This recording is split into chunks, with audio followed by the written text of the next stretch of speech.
People ask me all the time why I call for a blender in recipes rather than a food processor, because probably more of you have food processors than blenders, or if you have a blender, you don't have it at easy access. Well, there is one reason, that in Mexican cooking, making sauces out of dried red chilies, you need blades that go really fast. And lots of times we want to make something into a smooth puree, and the blender will have the really fast blades that will do exactly that.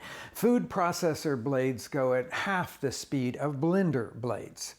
So you can usually use either one of those things, and I do give you the option most of the time, so use what is at hand and what you feel comfortable with.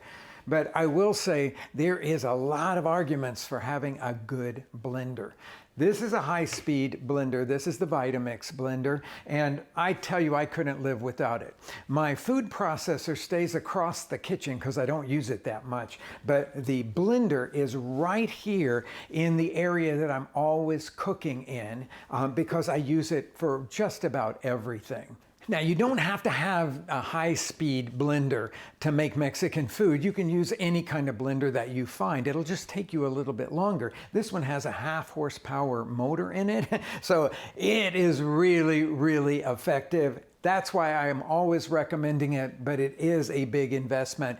Don't feel like you have to have it, but maybe it's something that you want to think about for the future.